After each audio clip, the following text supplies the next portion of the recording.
What is a linear equation? Well, in a linear equation, all of our variables are going to be raised to the first power only. So you see here that, take this right equation, our variable x1 is raised to the first power, and same with our variable x2.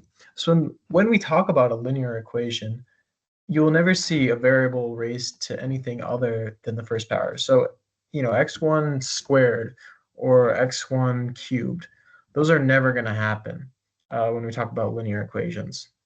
And so in linear algebra, we want to see what these linear equations look like and what their solution sets are. Let's talk more about their solutions.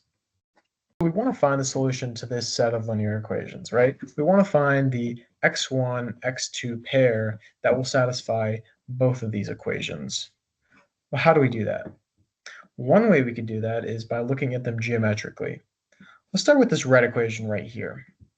So with this red equation, I could rearrange the terms to write it like this. 1x2 equals negative 2x1 plus 4. And what does that look like? Well, that just looks like the form y equals mx plus b. So that just means that this is a line in the x1, x2 plane, because x1 and x2 are just our variables. So we can graph this line, and I have that right here. And what you can see is, the line looks like this. And every point on our line right here, here, here, those are all just solutions to our red equation.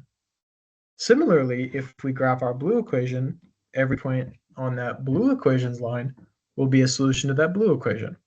So that means when these two lines intersect at one point, well, that one point will be the solution to both of these equations. So we go ahead and graph our blue equation. And so what do we see here? They intersect at this little tiny point right here. And I'm going to save us the trouble of the math and tell you that that point is negative 5, 14. And you can plug this in for yourself, and you'll see it'll satisfy both of these equations. So that's our solution. But I want to illustrate a key fact. There's only one solution to this system of equations. If we look here, what happens to this red line? It just goes further this way. Same thing with this blue line. It goes further this way. These two lines will never meet again, and so they meet at one singular point. So this system of equations has only one solution. But is that always the case? Would two equations always have one solution? Well, look at this.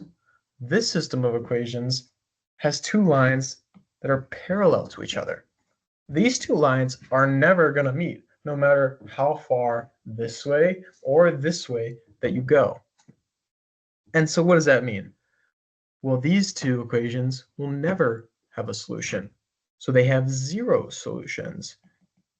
And if you look at the equations here, you can see that that is pretty obvious. If we take any two numbers, x1 and x2, and make, add them up to 4, well, we can't take those same two numbers and make them add up to 5. How would that even work? So this is an example of a system of equations that has zero solutions. There is one more case that we have to look at. Take this system right here. Notice with the first equation, if you just multiply it by 2, you get the second equation. So if this was our system of equations, what would they look like? Well, they would just be the same line in the x2, the x1, x2 plane. So if they're the same line, then every point on that same line is a solution to both equations. Take 1 plus 1, for example. If I plugged 1 and 1 in, it would work for both equations. Same for 2 and 0, or negative 2 and 4. What you see is if you go either way, both of these equations will be satisfied as long as the point x1, x2 is on this line.